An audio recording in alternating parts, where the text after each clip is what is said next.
Question है कि सिद्ध करें कि त्रिभुज एबीसी समद्विबाहु त्रिभुज होगा जिसमें AB और AC यदि और केवल यदि पहला दिया है माध्यिका AD भुजा BC पर लंब हो। देखिए तो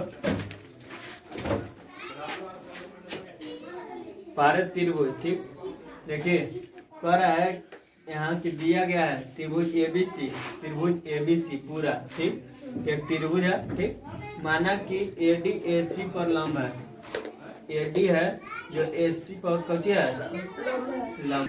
देखिए माना कि AD है जो BC पर कौची है लंब है, इसको पर लंब है। तो सिद्ध करना है कि त्रिभुज ABC समद्विबाहु त्रिभुज है। कौची करना है? सिद्ध करना है कि त्रिभुज ABC समद्विबाहु त्रिभुज है। तो चलिए हम प्रश्न से चलते हैं। तथा AB बराबर AC, ठीक। E है जो एकर बराबर होना चाहिए, ठीक ना।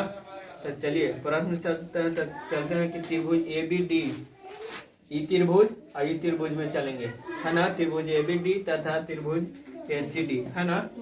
तो पहले ई में चलेंगे और फिर ई में चलेंगे, दोनों से चलते हैं।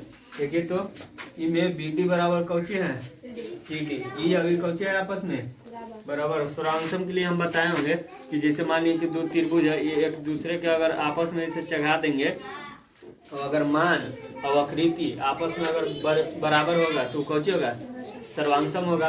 मान लीजिए कि अगर एक दूसरे पर है, मान लीजिए बराबर ई त्रिभुज है, ठीक।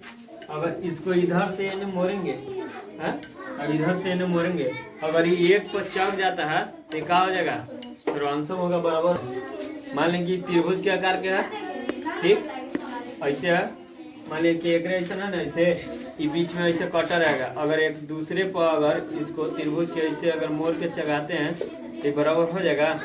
अगर जिसका आकार मान बराबर होता है वो कौची हो जाएगा सर्वांशम हो जाएगा। तो यह चलते ये कौची है बराबर है। तो यह सिद्ध करना था कि सर्वांशम होगा कि नहीं। यहाँ त्रिभुज चलते हैं ADB और ADC, ई और ई से।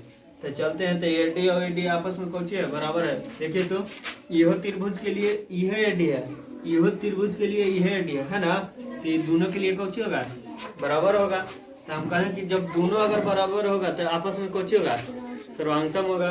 और जब सर्वांशम होगा तो यह सीधे करना था कि अगर AB बराबर AC है, ये था ना कि अगर AB बराबर AC है तो त्रिभुज समद्विबाहु है कि नहीं, यह सीधे करना था। तो ये कौन होगा त्रिभुज समद्विबाहु होगा। ये प्रूफ करना था।